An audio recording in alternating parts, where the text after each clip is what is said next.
Good morning, ladies and gentlemen, and welcome to the earnings call of the results regarding the fourth quarter of 2025 of Multiplan. We have here with us the directors of the company.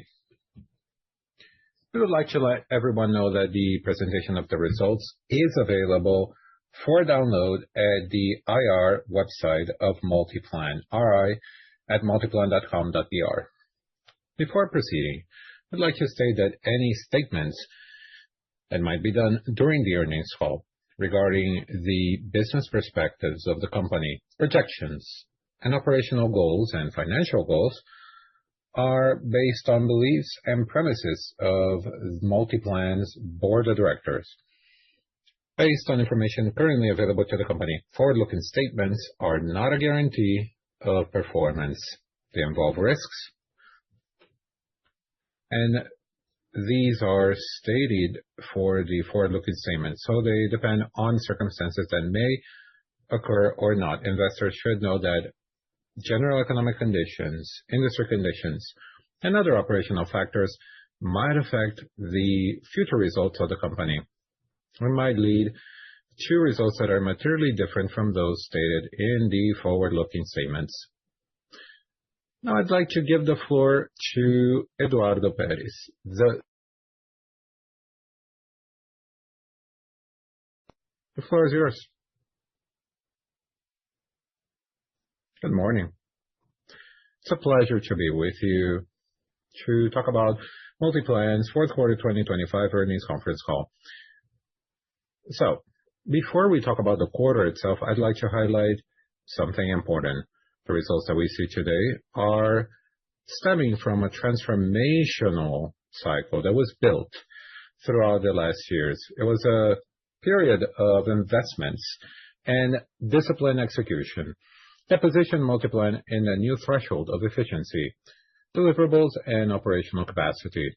With that, we allocated over 6 billion in expansion, digital innovation, and capital return to the shareholders. Of this, I'd like to talk about the reshare and strategic recording of shares with BarraShopping, for example, one of the most dominant assets of the country. At the same time, we kept discipline in management, reducing the expenses. In 2025, we've reached the last level of expenses with a drop in over 32%. That efficiency is translated directly into the operational results. We got to the highest annual NOI margin, and our average occupancy rate is of 96.3%. More than 50,000 square meters of new GLA were delivered over the last 3 years, including the expansions of Barigüi, Lemon Mall, and Parque Maceió. That was launched in November. In March, we're going to get to the fourth deliverable with the expansion of Morumbi Shopping. For 2026, we still have the expansions of BarraShopping, Belo Horizonte, and Parque Shopping in Brasília. The cycle is also strengthened by the quality of our assets. In 2025, the tenant sales grew by 8%, getting to close to 26 billion reais, with 11 malls surpassing 1 billion in sales. During Christmas, while the sector grew 0.3%, our malls grew over 7%. This is a clear indicator of the attractiveness and relevance of our portfolio. Now, we close the year with a record EBITDA of 2 billion and a net income exceeding 1 billion for the third consecutive year, even after relevant higher financial expenses. This talks about the resilience of our business model and cash generation. Multi, the app, still continues to gain scale and importance. 2035, it recorded 62 million interactions, and we got to 5.6 million active users. 20% of the sales of the mall were registered through the app. We also evolved in the use of artificial intelligence in our business, applied to Multi, and the internal processes that used optimize time and reduce cost. These developments reinforce our digital strategy, connecting and generating value for clients and tenants. In the real estate sector, I'd like to highlight the launch in May of Lake Baikal, the third condominium of Golden Lake. That development is continuing the expansion of the primary area surrounding Barra Shopping. So, Golden Lake will be the home of approximately 1,500 families, increasing the traffic to the mall and enhancing the importance of that area in Porto Alegre. We're also studying, and we expect to launch and build 3 expansions in 27: Jundiaí, São Caetano, and Belo Horizonte. Belo Horizonte with 13,000 square meters, São Caetano with 9,000, Jundiaí with 8,000, will total 30,000 square meters of growth in 27. What has brought us here is our long-term conviction and the dedication of a highly qualified team, to whom I extend my sincere appreciation for their daily commitment. To you, investors and analysts, thank you for your trust in our company. Now we will go to the Q&A session. Thanks. Thank you. Let's start the Q&A session. For investors and analysts, should you have any questions, please click on the button Q&A and write down your name. We're going to answer the questions in order. First one, Igor Altero, XP. Igor, the floor is yours. Hi, everyone. 2 points on my side. First, I wanted to understand how do you see that dynamic in the macro of higher interest rates? How is your mind in allocation, the focus of the company, and priorities when we think about M&A's expansion, even a potential greenfield? That's the first point. The other point is regarding CAPEX. I can see that the CAPEX of revamping is with a lower threshold. So what should we expect for this dynamic of CAPEX for 2026? Thanks. Hi, Igor. Thank you for the question. I don't think that this is a low CAPEX. I think it's enough. It's enough so we can deliver what we agreed to this year. I think that a comparison with what we've been doing, it's not every year that you're going to do a repurchase of shares of the size that we did. But we want to leave some space so we can work with opportunities that made up here, just like Barra Shopping. To talk about M&As, just like you mentioned, we're always paying attention for the good opportunities that made up here. So we need to have space for that. Interest rates, it's very difficult to imagine. It seems like they're going to drop this year. With certainty, no one has any certainty. The certainty that we know that this is going to be a year of a lot of work, another year of engagement, and be committed to overcome the numbers that we've had for 25. So it's a lot of work. It's a lot of hard work. And looking ahead, as we've done the last 3, we're going to do a strong work this year.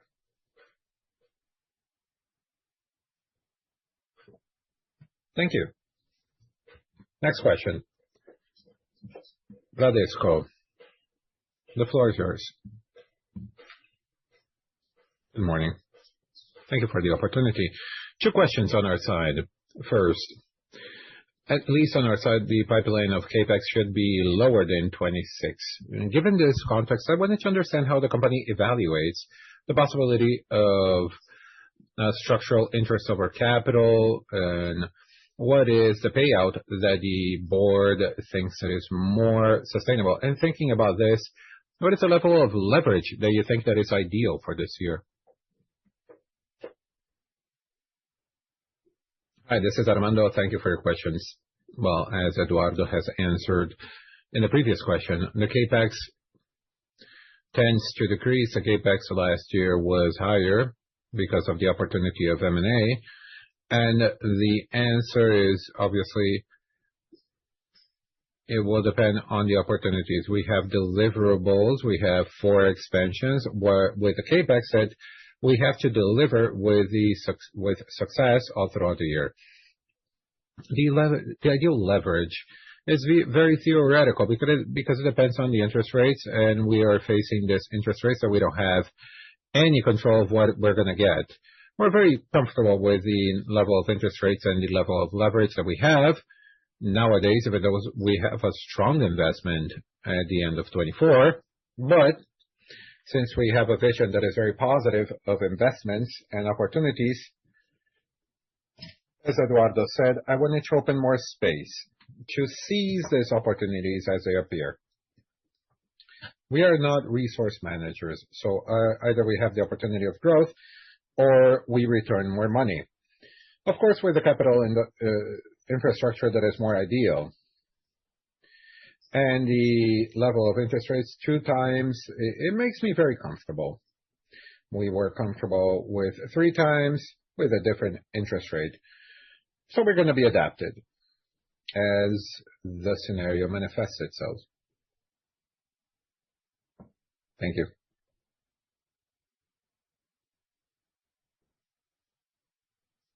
Next question, Elvis Credencio, analyst of Itaú. The floor is yours.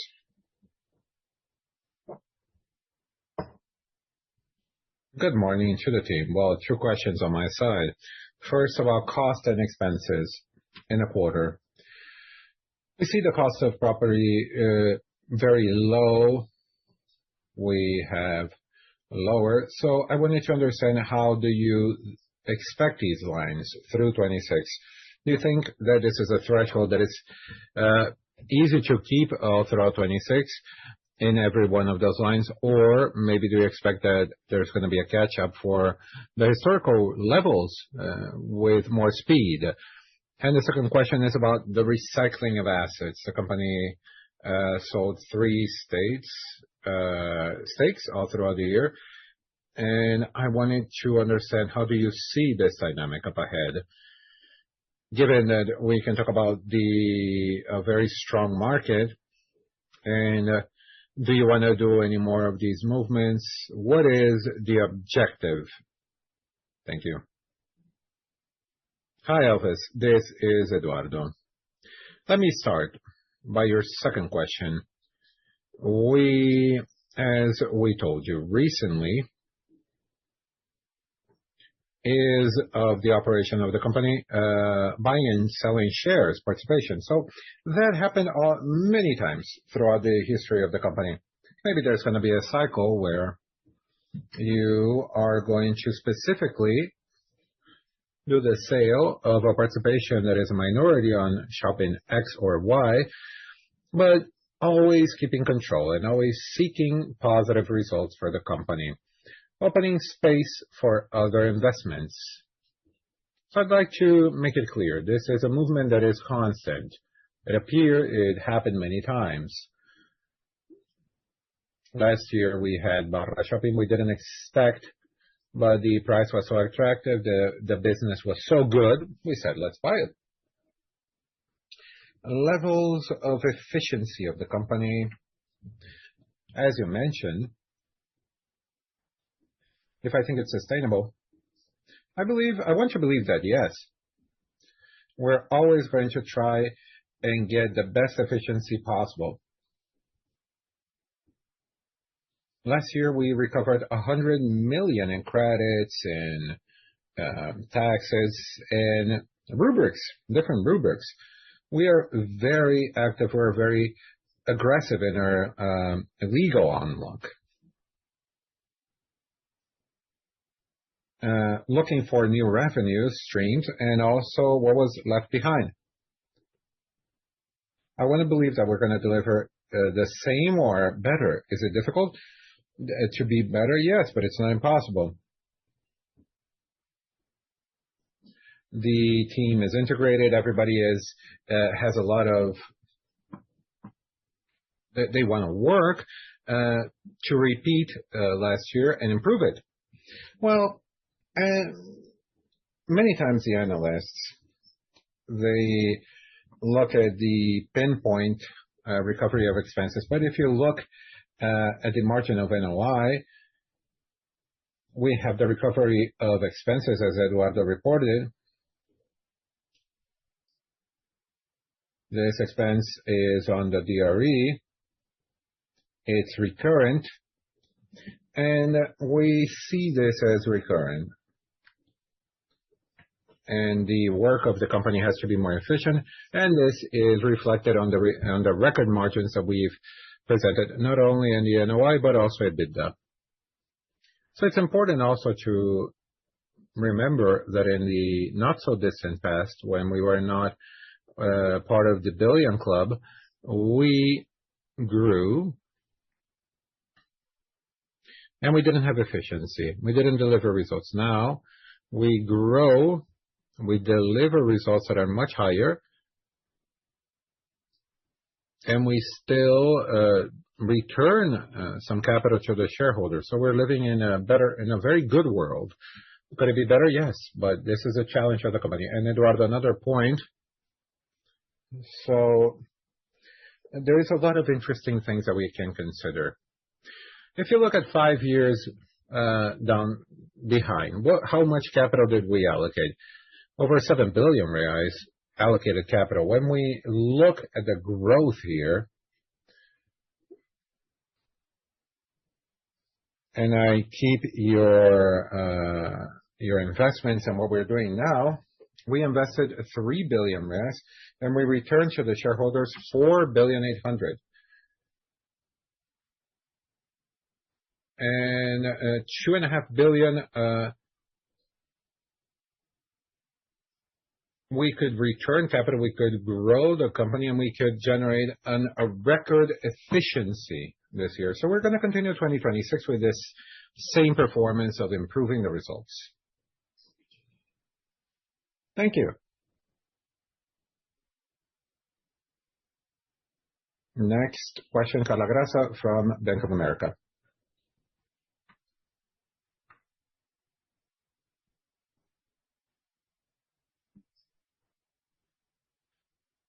Well, thank you for the opportunity to ask the question.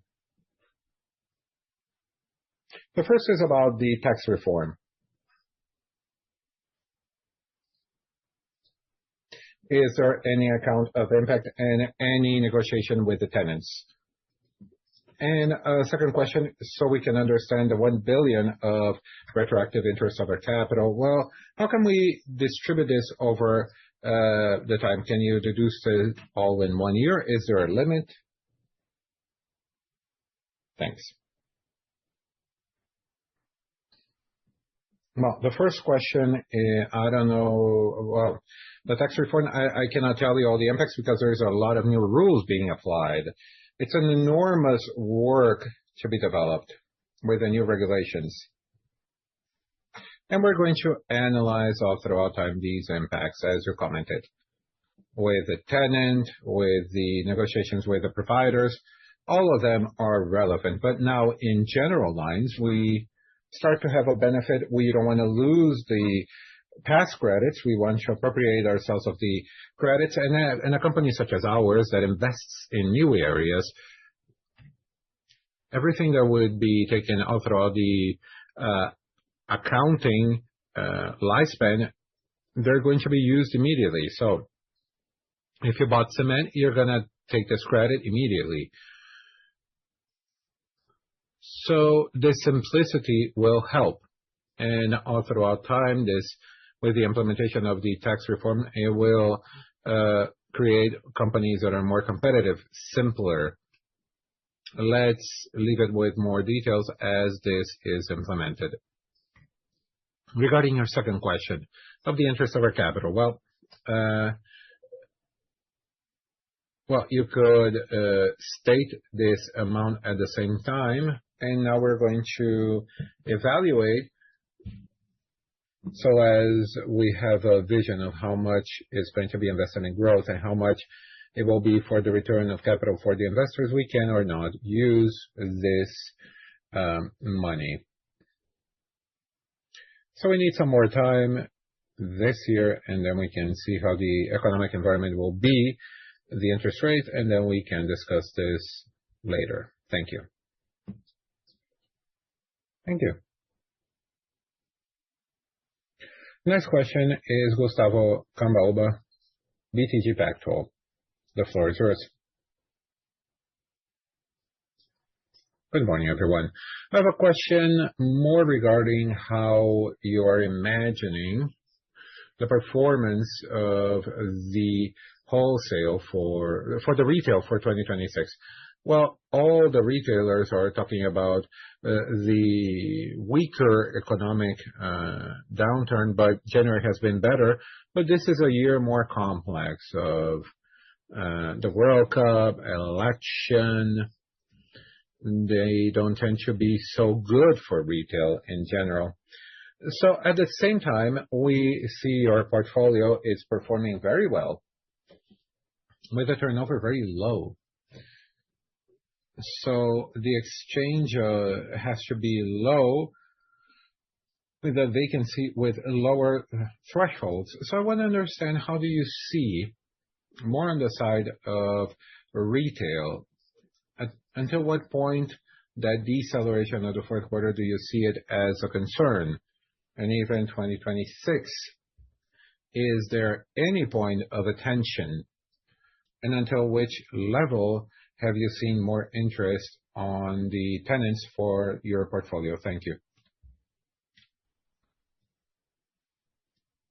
Well, thank you.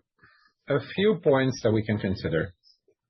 Election year is a year that everybody spends more. The government spends more. There is more money circulating.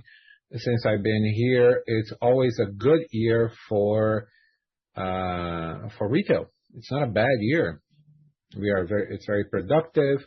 We feel very strongly the effect of the tourists in, for example, Rio de Janeiro. There's been a lot of participation here. You have that situation where these salaries until 5,000 reais are exempt, and you have more money in the market, and they will certainly push for the retail in a positive way. I'm always optimistic. This year more. There is a World Cup. There is a lesser impact.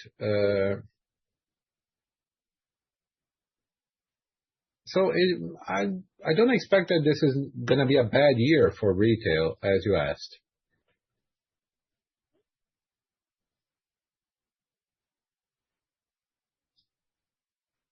And this is a portfolio where people want to be. The quality of the portfolio wants to bring this. Where the shopping invests, where the shopping mall promotes, we're always at the forefront. And they can do this better always. They want to seek the best experience for the shopping mall. And this is the magic and the success of the company.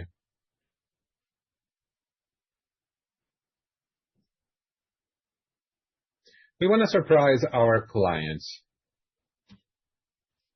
We're always optimistic for the year.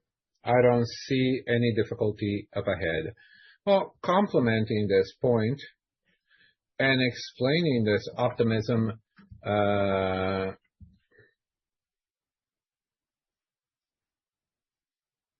the cycle of investment and revamping, this is generating results for the company in a way that is interesting of seeing this.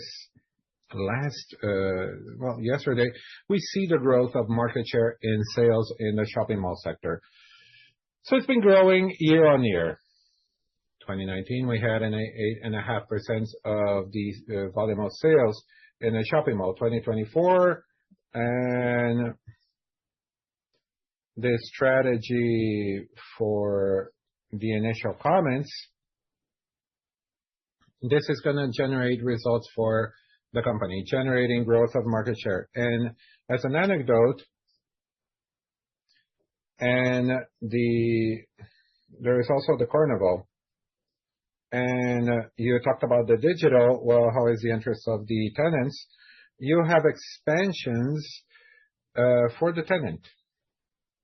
And it is at the store that they sell the most. And they pay for that for increasing their sales. So our portfolio is that. That interest is growing. It's 100% allocated. We shouldn't be pessimistic.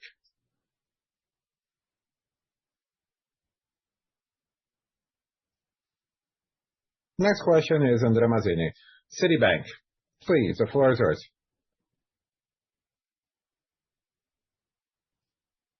Well, good morning, Eduardo Armando, for the call. Two questions. The revenue of rent has dropped on a few shopping malls. Certainly, this is a pinpoint.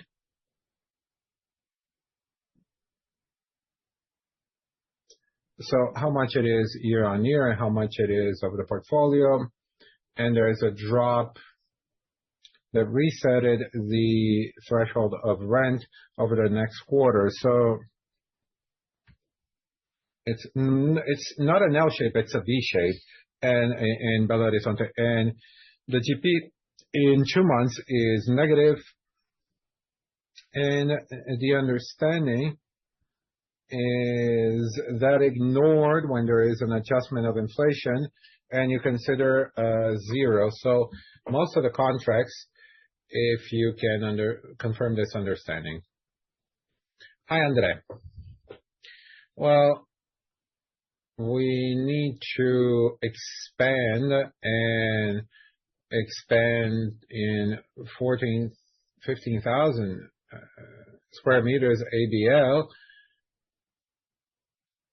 but it was an agreement in 24, and it is an agreement that was a discussion of a difference in rent of 10 years. And we create this distortion. And, well, I'm going to keep your V of victory. We are going to be growing as you were.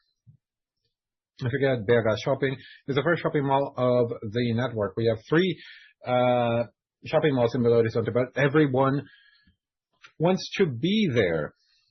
So we have an expansion there. Oh, I want the space, I want this and that. So there is an opportunity.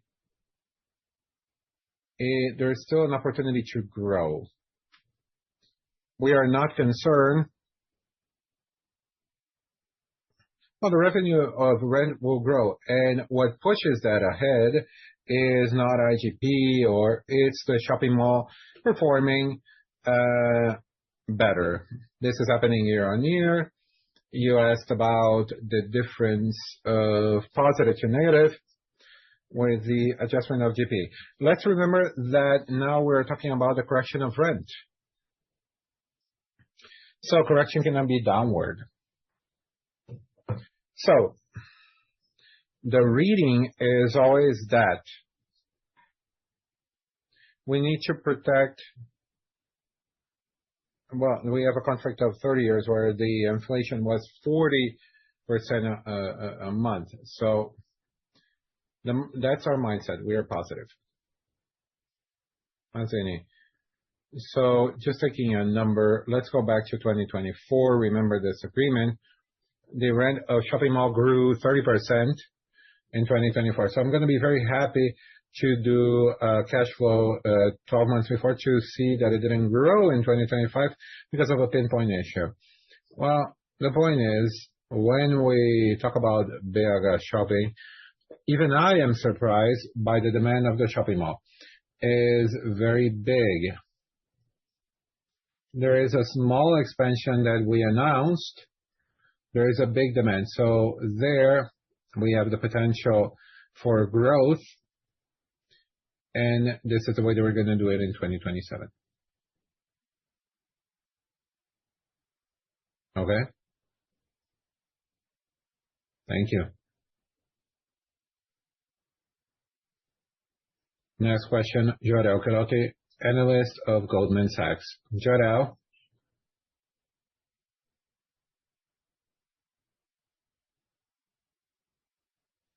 Hi, good morning, everyone. I have two questions here. The first one, I wanted you to comment on the IGP and how can it impact the same-store rent. The impact of IGP was low. It was about 1%, but even so, you had a real growth of 4% same-store rent. 2025, the impact of the readjustment of IGP was higher, but the real growth of same-store rent was 2%. So my question is, how should we think about this dynamic from now on? We should see a real growth of same-store rent, leasing spreads. And another question is about Multi. You discussed in the release that you had 5 billion in sales by Multi, but when I see your portfolio, the sales are 25 billion. So the clients of Multi have registered a big percentage of your sales. So what I wanted to understand is, how are you monetizing Multi? We see the impact of Multi in the service line, and how can that grow in the future? Thanks. But I'm going to answer this part, which is digital. So you are seeing it, the monetization. When you see 20% of sales going through the app, you are keeping these people, and you created an object that people want that didn't exist before. So let's remember that it hasn't been a long time. We didn't even know who got into the shopping mall.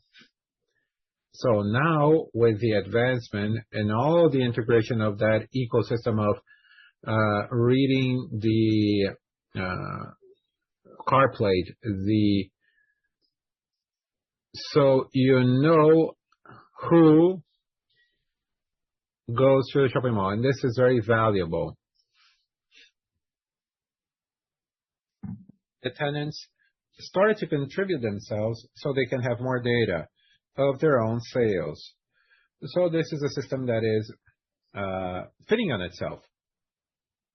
So the best way of Multi be monetized is through the growth of sales of the company. And this is happening already. There are people close to us that want to change the categories. So we created a good product that people want. And when people get into the shopping mall, if they get in through any of the automatic tags, they're not a client of shopping mall. And Multiplan, no. Every client that gets in that are registered at Multi, we have access to all of their trajectory throughout the mall. So this gives us a quality of information that is incredible. Now in Christmas, we got a few people that registered the participation to visit the Christmas tree. And then the same day they came to Rio de Janeiro. We wouldn't know if it wasn't for this path that we created. And now we're trailing. So now I call your attention for the quality of the information. We already monetized. We brought some partners inside Multi. We're still at the beginning, but there is still a long ways ahead. But it generates a lot of representativeness. We have 5,600,000 people active in the program. I think it's very relevant. And to complete here, the same-store rent, real one, that you commented, you asked two questions. The accumulated inflation, The explanation of the real being lower is not due to the inflation that was transferred. But today, answering your previous question, we had a comparison that was very high with the fourth quarter of 2024 that made this indicator higher. So, Gerald, how do I like to look at this? We have this track record since the opening of the capital in 2027, and we're going to have a growth of 3.5% real above the effect of the IGP. But the IGP effect lower, nothing is just good. There is the other side. You have a balance. You get an index that is lower of correction. It helps the shopping mall to be more competitive. So you attract more tenants. So the growth of rent, not only by the readjustment of inflation, but the valuing of the area. So this is a combination that we're looking. No concern about the real same-store rent. It has been growing. The base of comparison for 2024.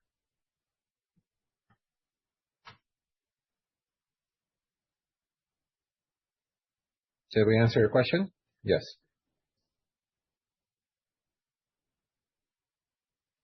Next question is Matheus Meloni from Santander. You may continue.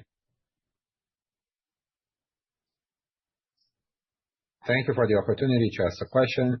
Well, on our side, there's more to understand this issue of how the tenants are preparing themselves for the tax reform. So how is this discussion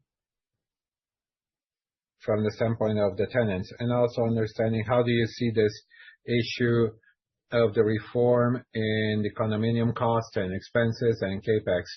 Do you think that the tax reform will be a bit inflationary in cost and expenses? This is on our side. Thanks.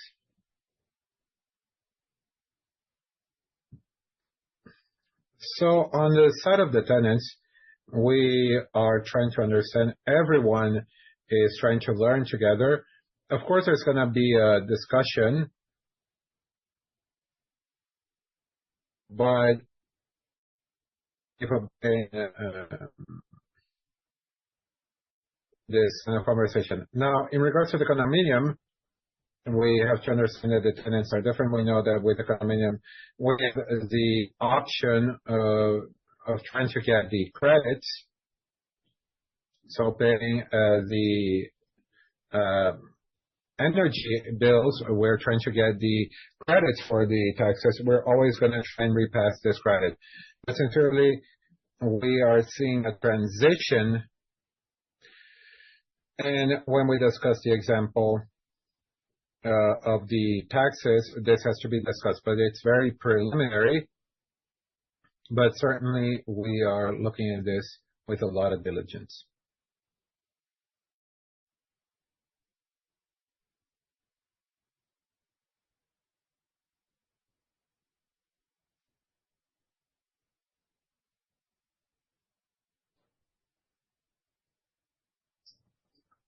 Next question.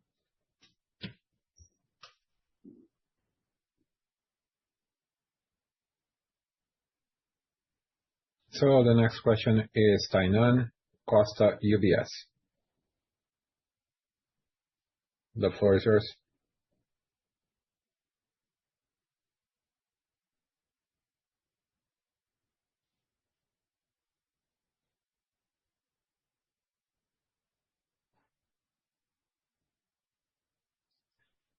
Good morning, everyone. Can you hear me now? Okay. Good morning, Armando, everyone, all the team of Multiplan. I wanted to go back to one of the first points that Eduardo commented at the beginning of the call in regards to the study for some expansions in 27. I think that the first one is, what is the expectation of CAPEX for this project? What would be a trigger to continue with them? And the third would be giving a readout of this, is trying to understand how decisive the election is for your capital structure allocation. So the company more leveraged in 2027.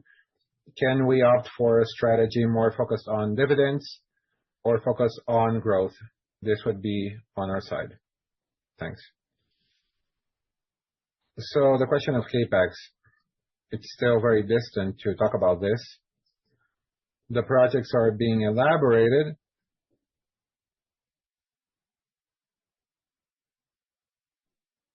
I can't just give you a pretty number, but we hope that in the future we're going to discuss this with more precision. But the important thing is to have the possibility of finding that opportunity of growth. We have these 3 expansions, but not only this 3. It's obvious that the result of the election will change the mind of the company. If Brazil goes down a path of balance, fiscal balance, and we cannot continue to grow if the tenant doesn't believe in the future of the country. So we're working with the consequence of the retail market. So I cannot do the shopping mall alone. We need the tenants to believe in this future. So yes, the result of the election will influence the future of the company.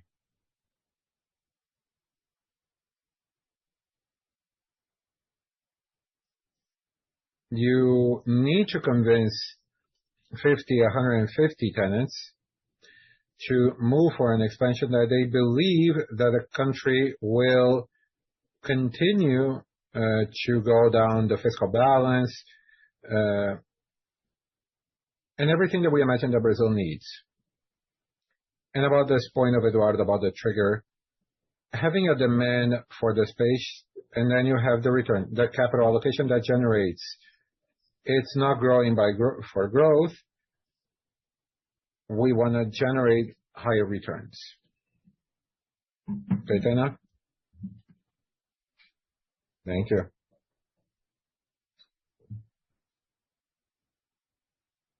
Next question will be in English. We're going to have Alejandra Obregon from Morgan Stanley. Alejandra, the floor is yours. Hi, good morning, everyone. Thank you for taking my question. I guess what I wanted to ask is on your tenants and your long-term thinking around it. So I'm wondering if you can elaborate on whether tenants are growing selective and whether the appetite from big brands, regardless if they're local or international, is changing for high productivity malls. And if so, how do you see the cadence of those trends shaping your future plans? Meaning, is it more divestments in minorities in some of the less A-rated locations? Is it greater concentration in some of the more prime assets and perhaps more expansions there? Or even, are you thinking of changing how you structure contracts to capture that appetite? So that would be my question. Thank you.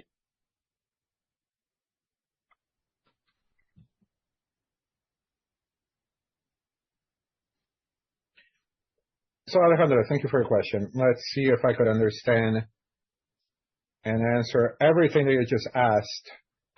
So it's clear that we have shopping malls with more productivity, presenting better results and bringing and attracting more tenants, attracting tenants that want to have their exposure being larger. Eduardo just answered the previous question where he discussed of a tenant that had a participation with Para Shopping that wants to have more participation in the store that they sell the most. So you're going to see situations such as this. You can see situations of new brands, whether if it's national, whether if it's foreign, going to the mall.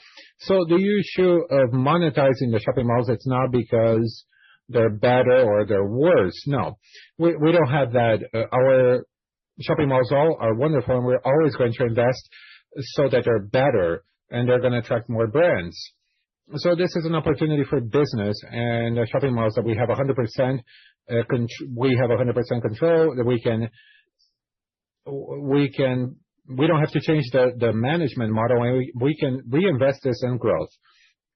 What we've seen is with the participations in a few enterprises that we have 100%, and we want to invest in other assets and the growth of CapEx as it was in the big repurchase of shares that we've done.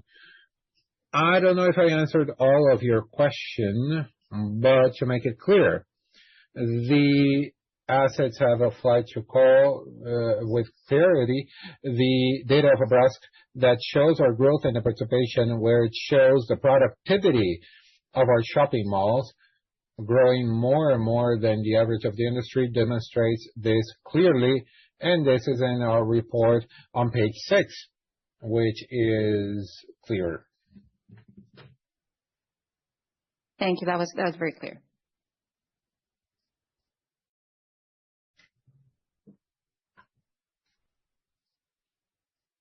Next question, Rafael Ritter, analyst of Safra. Rafael, can you proceed?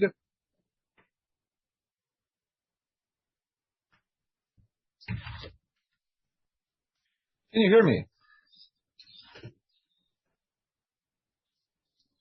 I have 2 questions. The first one, I wanted to talk about the expansion of Morumbi. I wanted to know if you can discuss how the spaces are, how they are allocated, how is the negotiation of allocation with the viability of the project. And the second one, I wanted to talk about Golden Lake. You delivered the first phase in December. The second phase is sold out, 70% of sales. So do you have anything defined on when we should get the launch of the third phase? Rafael, thank you for the questions. Let me start by Golden Lake. We reached with the sales that happened in January and this part of February, we got to 73% of Lake Erie being sold. These are smaller apartments than Lake Victoria. And for the phase that we're starting to build and we're starting to open, the foundation is very good.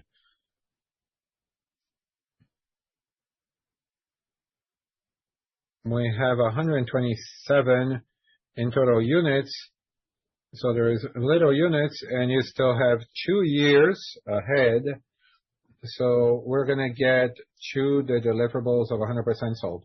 The next step will be Lake Baikal, which are projects of an average size and with a higher threshold. Since we changed the parameter, the spreads are going to have 29 floors. So you're going to have an expectation of a result and higher efficiency of the project because you decrease the cost of implementation of the base, which is a common area, plus the apartment. So it's more viable.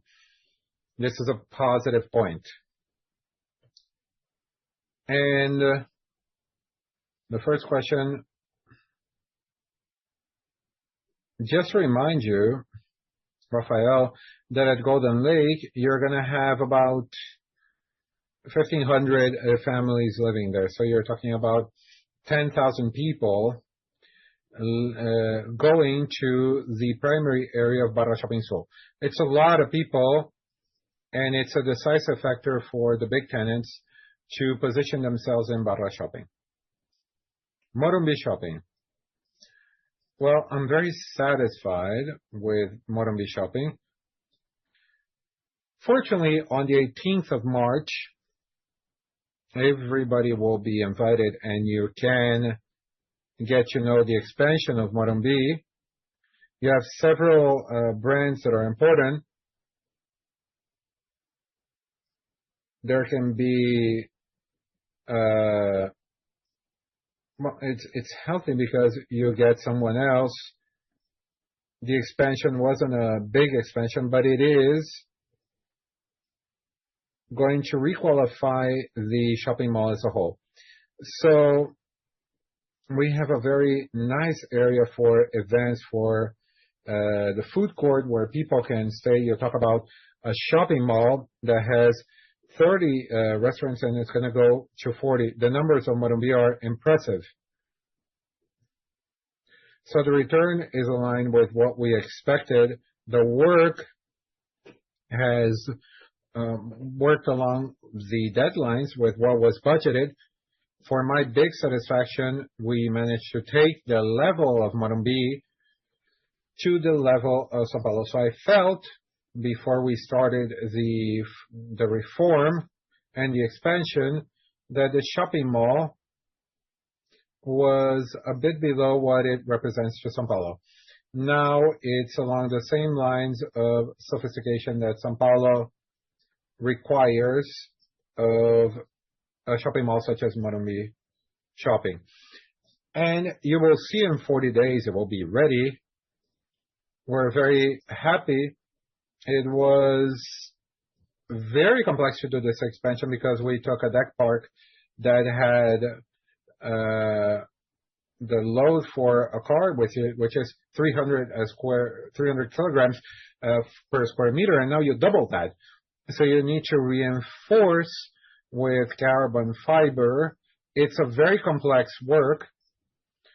The expansion is always difficult, and you don't have a terrain that we're starting from zero. You need to do the work with a shopping mall working, but it's very important. It complements at the moment that you can get what is missing for that shopping mall to be more complete. Thank you. Have a nice weekend.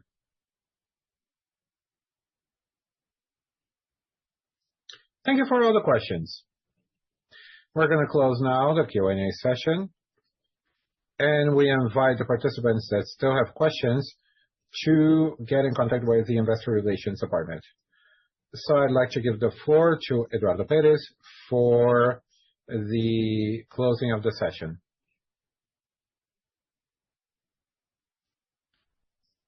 So I'd like to thank everyone for their patience with the company. For the team, thank you to the team that always seeks excellence in work in all the assets. This is the secret of Multiplan. We're never satisfied. We always want more, and we always want to be better.